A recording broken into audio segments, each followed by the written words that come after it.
So thou, O son of man, I have set thee a watchman unto the house of Israel. Bible News Radio with your hosts, Randall and Stacy Harp.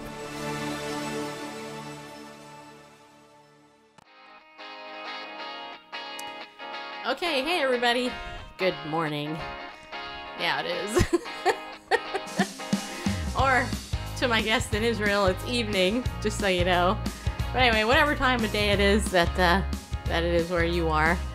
You know, it's early for me here at Bible News Radio. But I am up. Decaffeinated. I don't drink caffeinated coffee, people. And glad that you're here. Hey, if you're on Periscope, feel free to share it out. Because we have a guy from Israel on here in a minute. Alright, so what I'm going to do is I'm going to go over to Facebook in case anybody's there. Alright? Yeah, we are. Hi, Mama Gina. And Melanie. Alright, hold on a second. I'm going to share this out. Hey, Betty. Nice to see you. Okay, wait. You know, Betty, I have never met any Bettys. The only Betty I've ever known is the Betty on Flintstones. True story. You probably get that all the time, huh? Did your mom like the Flintstones? Probably, huh? Are you old enough to remember the Flintstones?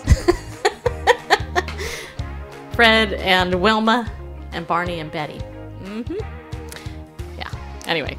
Alright, if you're on Facebook, in order for me to see you, if you're not my friend, you gotta say something, okay? So you can say hi on the replay too, just so you know, because you're like, what are you here so early for? And there's Steven. Hi, Steven. Alright, there we go. Alright, so it's not every day I get somebody from Israel on our show. Hi, Don. Yeah. There's only a few of you. Oh yeah, Betty, of course there is. You know how many Stacys I know? Not that many. True story. Betty Boop. Yes. Betty Boop. That's a little before my time, but I do know it.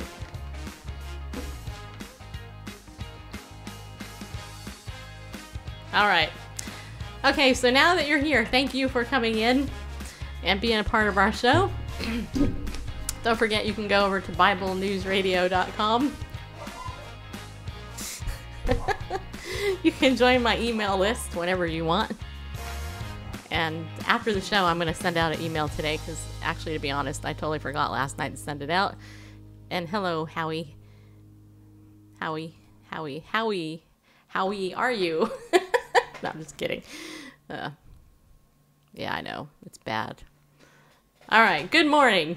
Yeah, there you are. Okay, so, can you hear me okay? Is my mic up loud enough? Here, is that better? Yesterday, I was like, trying to listen to my thing and it was not good. Okay. Anyway, as always, thank you all people for coming here. If you're watching the replay in Colorado, hello. Nice to see you. Yeah. Oh, you do, Dawn? Oh, that's nice. I'm glad you catched it right now, or caught it. You know, being here in the South, I've learned to speak English improperly. Y'all. Just kidding. Okay, anyway. Okay, so today I have a great guest. Oops, we've been waiting to get him on the show for a while. He is an Orthodox Jewish person who lives in Israel. Yeah, he is. Are you a rabbi? I forgot. I don't know if he's a rabbi. He might be. Technically, yes. Okay, he's a rabbi. All right, so the Jews and Christians come together again. He's in Israel, and I'm not. I'm in Tennessee. But let me tell you his name. It's Eliyahu Berkowitz. Can't get much more Jewish than that, people. Just so you know. I mean, you got Stacy Harp, which sounds completely non-Jewish, and I'm masquerading as a part Jewish person, as you know. And a real Jewish person in full is right here. You know, and I have to tell you, Eliyahu, I just have to tell you this. I visited Israel in 1997, I think it was. No, 2007. It was 2007. Okay. Randall's like, no, it's not right. 2007. Randall and I, we went there, and what we did was we went on this tour. It was tacked onto the end of a conference on human and sex trafficking, which we actually didn't go to the conference. But my background as a therapist I found out about the conference because I used to counsel some people who have suffered that way.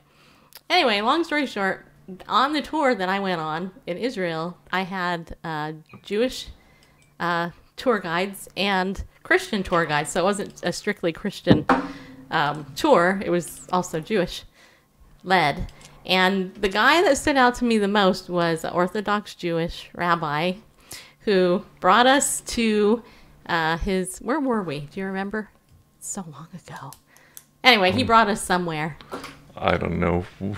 I don't even know where it was. But anyway, and he was the greatest guy ever. He danced and everything. It was awesome. So that's who you remind me of, that guy right there. Okay, it's a good thing. I've been told other things. That's great. No, it was good. Why? Yeah, I've never had a bad experience in Israel or with any Jewish person ever. Okay, just so you know. Gentiles, a lot of Gentiles are buttheads, but never Jewish people. Just so you know. So we're going to jump into this? Yeah. Okay, so your website, though, is breakingisraelnews.com. Hey, John. John's in Canada. He just showed up. Hi, John. Okay, so breakingisraelnews.com is your website. So tell us what your name is, who you are, why are you here, and what do you want to promote? What was the last question? What I want to do what? What do you want to talk about? Oh. Rabbi Tully said you'd be a great guest, so here you are. You get to be my guest. I hope I live up to some of his expectations. Well, I'll tell you what I'd like to talk about. Okay. First of all, I'd like to talk about how I got my job, what I do, and why I think that's relevant to you. Okay. About 5 years ago, I moved up to the Golan, which is in the north. If I run out my back door and keep running for 10 minutes, I'll be in Syria. It's really that close. Wow. It's a lovely, lovely place, beautiful nature, but not too many jobs. And for most of my life, I'd been a cook in restaurants. I spent about 8 or 9 years learning in yeshiva, which is how I got to be a rabbi. I was looking for a job, and I love writing. I absolutely love writing. And I fell into freelance writing and journalism, and I got to try out for Rabbi Tully, and I really, really needed a job. And he said to me, I want you to write about prophecy and about prophecy in the news. He said, do you think you can do that? And I was like, sure. And I had no idea. I had no idea if I could do it, but I really needed a job. And not only did I have no idea if I could do it, but to be really honest, it wasn't my style. It wasn't what I did.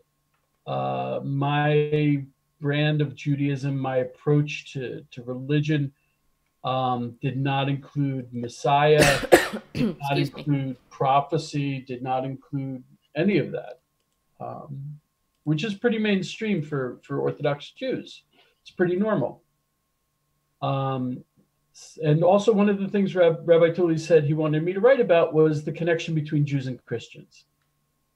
And even though I lived in America until I was 30 years old, the connection between Jews and Christians was not something, it was just not something we did, especially not on a meaningful level. Right.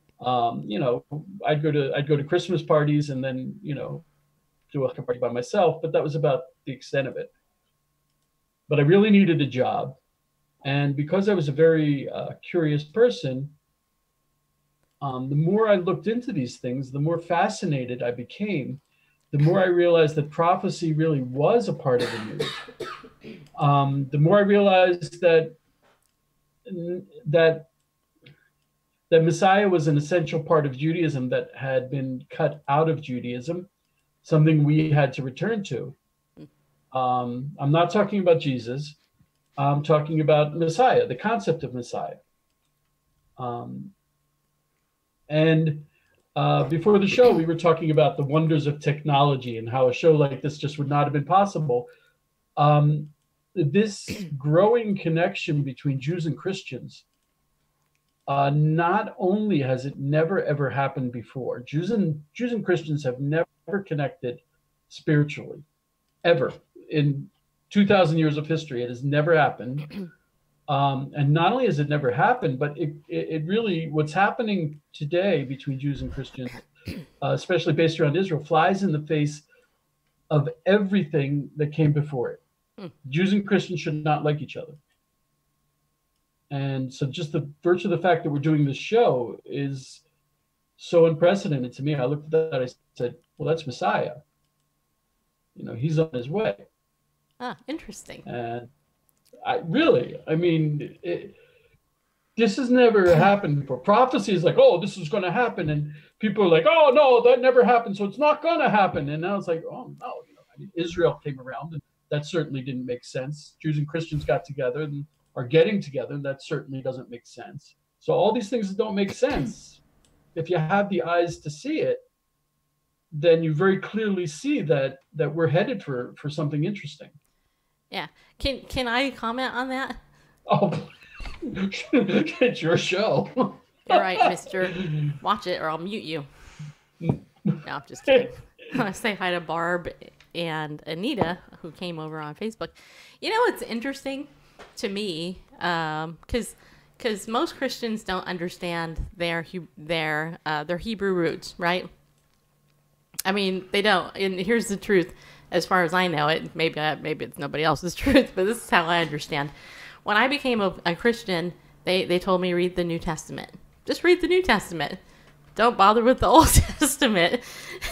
And I know Jews are told just read the Old Testament because the New Testament ain't part of your book. I get it. I have the Israel Bible, which is kind of how we got connected. But what's interesting to me, though, is when I began to understand my Hebrew roots of, and began to get the Old Testament, because I actually love the Old Testament. I think I read the Old Testament more than I do the New, to be honest.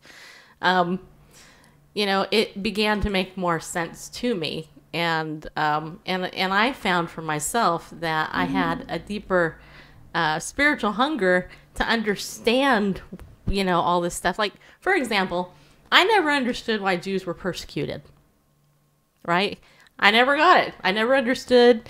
And then I didn't understand why Christians and Jews didn't like each other. I didn't understand why Protestants and Catholics didn't like each other either. So I didn't get that either. But, that was a completely different thing. It was like, what, St. Patrick's Day?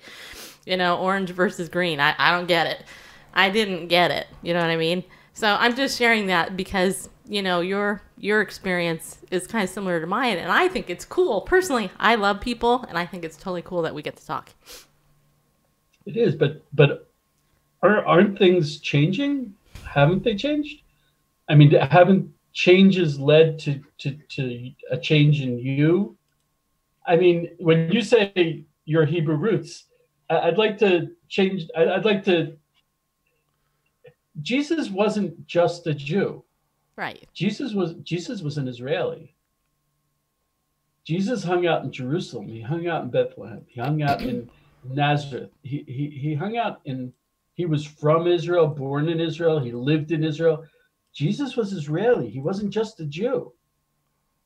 And the more I learn about Christianity, the more I see that we have a lot in common. And that we're not that far away. But if you take Israel out of it, we have an awful lot less in common. That's right. And you know what? That's why this person here this is why I talk about Israel all the time on our show. Oy vey, huh? Truth till death in our chat room says, oy vey, Rabbi. And he's saying Jesus was never a Jew. Well, excuse me, but maybe the one that you believe in wasn't, but the one I know is, just so you know. Anyway, how do you answer that one? I can understand it. Yeah. I mean, that if you want to be a Christian, Jesus was a Christian, and not a Jew. I mean, he was born to two Jewish parents. Oh, that makes sense. Okay, so you're He was saying. born and lived in Israel, but this is clearly the person who said that. I love it. I give him credit. He wants to be a Christian so much that he looks at Jesus and says, "This is a Christian. This is totally a Christian, and that's where I'm going." Ah, you know what? That's interesting because that's not what I thought. No, as I mean, a Christian, so I really appreciate that. Anybody else get an aha moment just there? Okay. Anyway, go ahead. So, I mean, my deal is, I'm very strongly into everyone has been brought into the world to have their specific belief. So I'm not going to step on someone else, and I just if they're stepping on someone else, then I think they're doing something wrong. The more I learn about replacement theology, the more I realize it's actually a big handicap within Christianity. It's stopping them from growing for a lot of reasons, and the desire. It's like your relationship with God, your relationship with Jesus, should not be dependent on my relationship with God and my relationship with Jesus, or the lack of. Mm-hmm. Okay. I think that's the way I'd like to run with it right now. I see replacement theology has a lot of problems. One of it is, as I said, why you shouldn't have to change me. You shouldn't have to push me out of the picture. My God is a God that wants everyone there. My God is a God who wants everyone in the picture. A God of love would want that. A God of love would stand at the gates of heaven and say, come on in, to everyone. And also replacement theology, I think, is focus on one thing to actually see it. So replacement theology took Israel out of the picture, took the Israel out of the picture. And if you can't